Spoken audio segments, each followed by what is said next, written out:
आज पुरानी राहों से।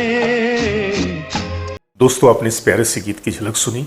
आपको याद होगा कि फिल्म आदमी का ये गाना है जिसके संगीतकार थे नौशाद साहब और इसको पर्दे पे अदा किया था दिलीप कुमार साहब ने और आवाज़ तो अपने प्यारे रफ़ी साहब की है।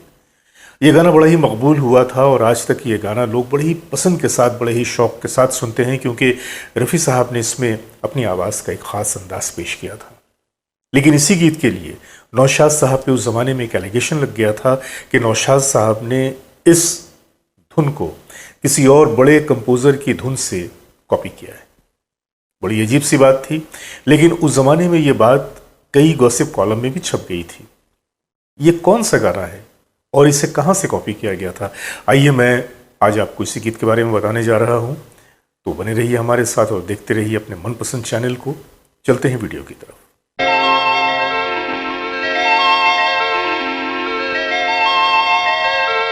इससे पहले कि मैं आज की वीडियो की तरफ बढ़ूं, मैं अपने सभी देखने वालों की खिदमत में अपना आदाब, सलाम, नमस्कार और सत श्री अकाल पेश करता हूं। और दोस्तों, जैसा कि मैंने आपसे बताया कि ये वो नगमा है कि जिसके लिए नौशाद साहब पे ये एलिगेशन लग गया था कि इन्होंने इस गीत की कंपोजिशन को किसी दूसरे बड़े कंपोज़र की धुन से कॉपी किया था। बात है सन 1960 की, 1960। उस दौर में एक फिल्म आई थी, फिल्म का नाम था काला बाजार, जिसके हीरो थे देवानंद साहब और उस फिल्म के संगीतकार थे सचिन देव बर्मन जी। इंडस्ट्री में हमारे जितने भी दिग्गज मौसीकार गुजरे हैं उनमें सचिन देव बर्मन साहब का नाम भी फेरिस्त में बहुत ऊपर नजर आता है।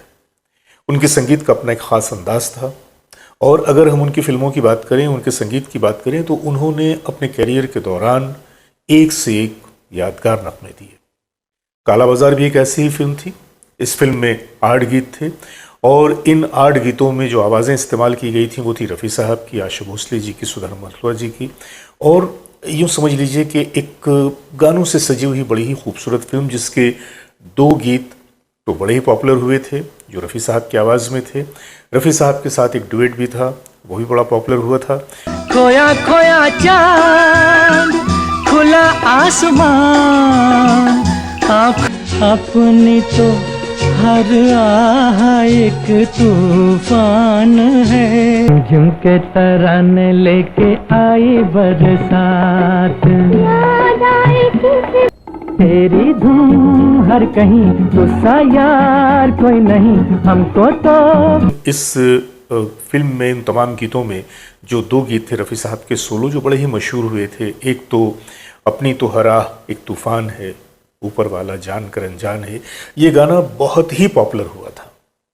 क्या करे वो जान कर अनजान है। लेकिन इस गाने की पॉपुलैरिटी को मात देता हुआ इसी फिल्म का एक और गाना था जो कि रफ़ी साहब की आवाज़ में था और वो गीत था खोया खोया चांद। तुमको भी कैसे नींद आएगी ओ खोया खोया।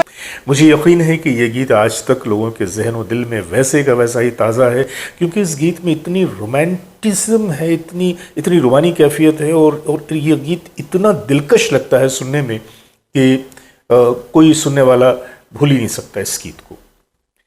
ये गीत उस ज़माने में बहुत चला, हर आने जाने वाले के ज़ुबान पे बस यही गीत था, खोया खोया चांद, खुला आसमान। और इस गीत की पॉपुलैरिटी इतनी बढ़ी कि कहीं ना कहीं नौशाद साहब के दिलो दिमाग में भी इस गीत ने चुपके से अपनी जगह बना ली। ओ हो खोया खोया चांद।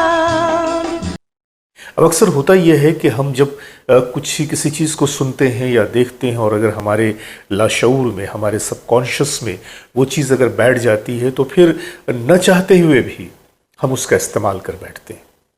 नौशाद साहब के साथ भी ऐसा ही हुआ। जब उन्होंने आदमी फिल्म के लिए कंपोजिशन बनाना शुरू किया तो इस गीत की कंपोजिशन बनाते वक्त उस गीत की जो लाइनें थी या धुन थी वो कहीं ना कहीं नौशाद साहब के सबकॉन्शियस में आ गई और कहीं ना कहीं आदमी के इस गीत में उस गीत की हल्की सी झलक आ गई।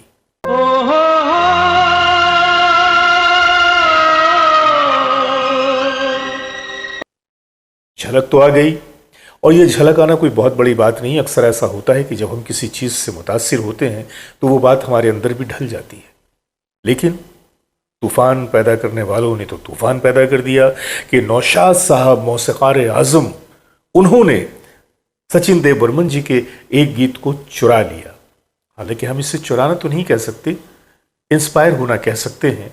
और ये मामला इतना बढ़ा कि बाद में नौशाद साहब के एक मौके पे इस गीत के लिए सफाई देनी पड़ी। बाकायदा उन्होंने सचिन देव बर्मन साहब से मुलाकात की और कहा कि आपकी इस जो गीत की धुन है वो मेरे इस गीत से कहीं ना कहीं जाकर थोड़ी सी टकरा गई है, लेकिन आप ये बिल्कुल ना समझें कि मैंने आपके धुन की कॉपी की है। बल्कि हुआ कुछ यूँ कि आपकी ये धुन इतनी खूबसूरत है कि शायद इसे सुनते हुए ये धुन मेरे जहन में बैठ गई थी, और जब मैंने इस गीत की कंपोजिशन को बनाना चाहा तो वो झलक मेरे गीत में आ गई। सचिन देव बर्मन ने इस बात का कोई ख़ास नोटिस नहीं लिया, क्योंकि बहुत ही सीनियर आदमी थे, बहुत ही तजर्बेकार आदमी थे और दिल के बड़े थे। तो उन्होंने कहा कि ये बहुत मामूली सी बात है, आम सी बात है, अक्सर ऐसा हो जाता है।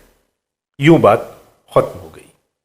लेकिन बात यहां पे एक और है कि एक तरफ सचिन देव बर्मन साहब के उस गीत में रफ़ी साहब ने अपनी आवाज़ का जो एक दिलकश इस्तेमाल किया था, वो रूमानी आवाज़, वो हल्की सी आवाज़, वो मीठी सी आवाज़ कि जिसमें उस चांदनी की तपिश की भी बात है, उस खोए खोए चांद की भी बात है। और दूसरी तरफ आदमी का ये गीत कि जिसमें एक टूटे हुए नाकाम इंसान के दर्द की दास्तान है। हो सकता है कि कंपोजिशन में दोनों गीतों में कहीं ना कहीं थोड़ी सी मुमासलत रही होगी या थोड़ा सा टकराव रहा होगा, लेकिन रफ़ी साहब ने अपनी गायकी के अंदाज में उस गीत को बिल्कुल अलग कर दिया इस गीत से। यानी कि आदमी का जो गीत था, जब इन्होंने आदमी के गीत को रिकॉर्ड किया, ये बिल्कुल अलग अंदाज में ढल के आया, और खोया खोया चांद वो तो एक अलग अंदाज का था ही था। ओ खोया खोया चांद। तो इस तरह से अगर आप इन दोनों गीतों को पूरे का पूरा सुने यूट्यूब पे जाके, तो इन दोनों दिलकश गीतों को सुनकर वाक़तन आप तारीफ़ करने के लिए मजबूर हो जाएंगे उन दो महान कंपोज़र्स की भी, और ख़ास तौर से आपके अपने प्यारे रफ़ी साहब के अंदाज़ की और उनकी आवाज़ की। कोई मुझे आवाज़ न दे। तो बस आज की कहानी यहीं तक। अपने दोस्त जावेद नसीम को इजाज़त दीजिए। बहुत सारी मोहब्बतों के साथ